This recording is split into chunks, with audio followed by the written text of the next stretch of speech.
మన ప్రభును రక్షకుడైన యేసుక్రీస్తు నామంలో ఈ అనుదిన మన్నా అనే కార్యక్రమాన్ని వీక్షిస్తున్న ప్రియ దేవుని బిడ్డలందరికీ నా యొక్క వందనాలు. అందరు బాగున్నారా?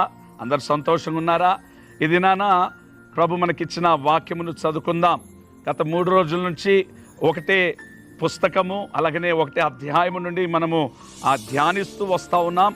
ఈరోజు అదే మలాకి పుస్తకము 4వ అధ్యాయము అదే 2వ వచనములో క్రొవ్విన దూడలు గంతులు వేయినట్లు మీరు గంతులు వేస్తారు అని రాయబడి ఉంది. ప్రియమైన దేవుని బిడ్డలారా, క్రొవ్విన దూడలు గంతులు వేస్తున్నట్లు అనగా క్రొవ్విన దూడ గంతులు వేస్తుంది. ఎందుకు గంతులు వేస్తుంది అంటే అది ఆరోగ్యంగా ఆనందంగా చక్కగా బలముగా ఉంటుంది. ప్రియమైన దేవుని బిడ్డలారా, క్రొవ్విన దూడలు గంతులు వేయుట వాక్యమనబడిన ఈ పాలను ఎప్పుడైతే మీరు ధారాళంగా తాగుతారో అనగా వాక్యపు పాలలో ఏ మచ్చ డాగు కలంకము ఏది ఉండదు.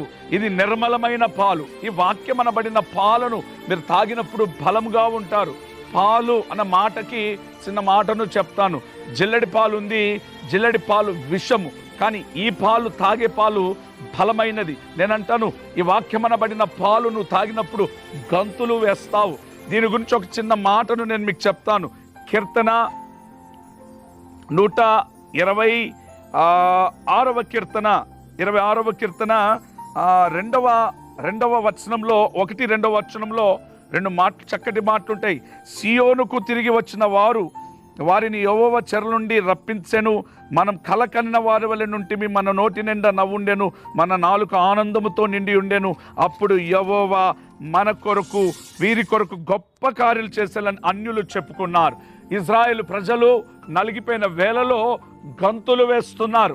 వాస్తవానికి అయిపోయింది అనుకున్నారు, ఇంకా అదొక కలగా మిగిలిపోతుంది అనుకున్నారు.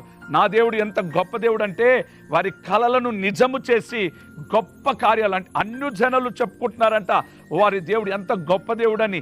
ఈ ఉదయకాలం నీవు విశ్వాసంతో నువ్వు నిలబడగలిగితే నీ విశ్వాసాన్ని బట్టి ఎంతోమంది అన్యులు మారబోతున్నారు, గంతులు వేయబోతున్నారు. నీవు నీ కుటుంబం గంతులు వేయబోతుంది సంతోషంతో. నిన్ను బట్టి గొప్ప ఆనందాన్ని దేవుడు కలగచేయబోతున్నాడు. కన్నీళ్లతో దుఃఖంతో బాధతో ఉంటున్నావా? ఈ మాట విను. యెహోవా చెరలో నుండి రప్పించినట్లుగా ఏ చెర ఏ బంధకాల్లో ఉన్నావో నా ప్రభు నిన్ను రప్పించబోతున్నాడు, నీకు విజయాన్ని అనుగ్రహించబోతున్నాడు. విశ్వసించినట్లయితే ధైర్యముగా ఉండు. కళ్ళు మూసుకొని తల్ల వంచండి. ప్రార్థన చేస్తాను. ప్రభువా, ఈ వాగ్దానం నీ బిడ్డల జీవితంలో నెరవేర్చి సహాయం చేసి కార్యములు చేసి జరిగించమని యేసు నామములో అడుగుచున్నాం తండ్రి. ఆమేన్.